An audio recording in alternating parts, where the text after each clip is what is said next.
নমস্কার, আমি নবপত্রিকা.blogspot.in-এর সম্পাদক। আজকে স্বাধীনতার দিনে একটি বিশেষ আলোচনার জন্য এই রেকর্ডিংটা করলাম।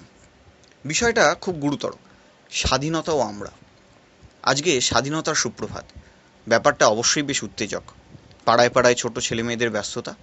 যদিও সকাল থেকে আকাশের মুখ ভার, যেটা তথাকথিতভাবে একটা ছুটির দিন উপভোগ করার জন্য বেশ আদর্শ। যদিও যাদের শনিবার অফ ডে থাকে তাদের মুখ ভর করার যথেষ্ট কারণ আছে। ভাবছেন, এই তো সারা বছরের কয়েকটা মাত্র ছুটি পাই, তাতেও বড়বাবুদের কথা শুনতে হয়, সুপারিশ করতে হয়, নাহলে ওই যে বসের চোখ রাঙানি, তাও তো আছে। তার ওপর যদি ক্যালেন্ডার ও পঞ্জিকা বাবুরা এমন ছলনা করেন, তাহলে আর কিছু বলা নেই, সবই অদিষ্ট। তবুও দেখতে পেলাম ছাতা মাথায় বাবা মায়ের হাত ধরে অথবা বন্ধুদের সাথে আসা কচিকাচাদের কিছু ভিড় স্কুল গেটেরই সামনে। একটু নামি স্কুলের ক্ষেত্রে সেটা বেশ সেলিব্রেশনের আকার ধারণ করলেও সর্বশিক্ষা অভিযানে সাহায্যপ্রাপ্ত স্কুলে সেটা শুধুমাত্র পতাকা উত্তোলন, হেডমাস্টার মশাইয়ের স্বাগত ভাষণ, ড্রিল ও অবশেষে সিঙ্গারা জিলিপির মধ্যেই সীমাবদ্ধ থেকেছে। এমনকি পাড়ায় পাড়ায় উৎসাহ উদ্দীপনাও কিন্তু কিছু কম নয়। সকাল থেকে পাড়ার নেতা, ছোট মেজ সিজ পদাধিকারীরাও রীতিমতো পূর্ণ উদ্বোধন ঘটিকা নিয়ে বেরিয়ে পড়েছেন। রাস্তার মোড়ে মোড়ে তীব্র মাইক বন্দনা শুরু হয়ে গেছে। আহা, এই তো স্বাধীনতা! শহীদ ও সংগ্রামীদের স্মরণসভা তো প্রতি বছর হয়। আরে, তারা যা করে গেছেন তা আমাদের জন্য, তার জন্য আমরা তাদের কাছে চিরঋণী। ওটা নিয়ে নতুন কিছু ভাবার নেই। তবে গতবারের চেয়ে এবারের দিনটা একটু অন্যভাবে উদযাপন করতে হবে। বলা উচিত ছুটিটা একটু অন্য রকম চাই। কীরকম চাই বলা যাক।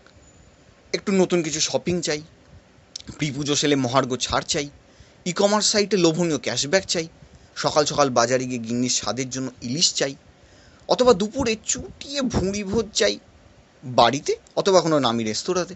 এই যা, ফ্রিডম অ্যাট মিডনাইটের কথা তো ভুলেই গেলাম। সঙ্গীত, জলসা, উষ্ণ পরিবেশের সাথে কোনো পানশালায় রাতভর নাচা গানা চাই। বেশ একটা মোৎসবের অনুভব আসছে, তাই না? ও মন্ত্রীদের, আরে যাদের আমরা সারা বছর নানা কারণে মুণ্ডপাত করি, তাদের ওই সুমিষ্ট একতা, ঐক্য, ধর্মনিরপেক্ষতা, সম্প্রীতি এসবের ভাষণ তো ভুলেই গেলাম। সরকারি টিভি চ্যানেল তা নিয়ে ব্যস্ত থাকলেও বেসরকারি চ্যানেল কিন্তু ওর ধার দিয়েও যায় না। আরে দাদা, ব্লকবাস্টার ছবিগুলো তো আজকেই শিডিউল্ড, ভুলে গেলেন নাকি? আপনি এতক্ষণে আমাদের শ্লেষ আঁচ করে ভাবছেন সকালবেলা আদা জল খেয়ে নিতান্তই এক বেরসিক সম্পাদক স্বাধীনতার মাহাত্ম্য নিয়ে বিচার করতে বসেছে। যত সব ওল্ড পেসিমিস্টিক চিন্তা ভাবনা, নিতান্তই গুরুগম্ভীর আলোচনা বলতে পারেন। অত ভেবে লাভ কি বাবু? কিছু তো পরিবর্তন হবে না। কেউ কি যেচে ক্ষুদিরাম হতে চায়? যা হচ্ছে চলুক, গড্ডালিকা প্রবাহিত, চললেই হলো, কোথাও না কোথাও ঠিক পৌঁছে যাব। জয় মা! আমার শুধু একটাই প্রশ্ন, ওই ঋণের ব্যাপারটা ভেবেছেন? আরে, চোখ কপালে তুলে ভাবছেন কিসের ঋণ, কোথাকার ঋণ, কে হে বাবু? আরে, স্বাধীনতার ঋণ। আপনিও করেছেন, আমিও করেছি, আমাদের আগামী প্রজন্মও করবে। কিন্তু একবারও সেটা ফিরিয়ে দেবার কথা ভেবেছেন? পরিশোধ করার একটা চেষ্টা ভাবছেন, কোন উপায়ে তা সম্ভব? উত্তরটা সরাসরি দেওয়ার ধৃষ্টতা আমার নেই, তবে অবশ্যই একটু অন্যভাবে বলতে পারি আমার চোখে স্বাধীনতার মানেটা ঠিক কী। স্বাধীনতা মানে আমার কাছে যা ইচ্ছে করার লাইসেন্স নয়, বরং আমার মৌলিক ও সাংবিধানিক অধিকারের সবটুকু পাওয়ার ইচ্ছা।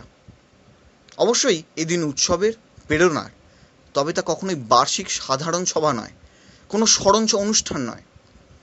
রোজ হয়তো আমরা দেশের কথা ভুলে যাই, তাই একদিন ধার্য করে নিলাম সবাই মিলে একটা স্মরণ সভা করা যাক। এটা হতে পারে না।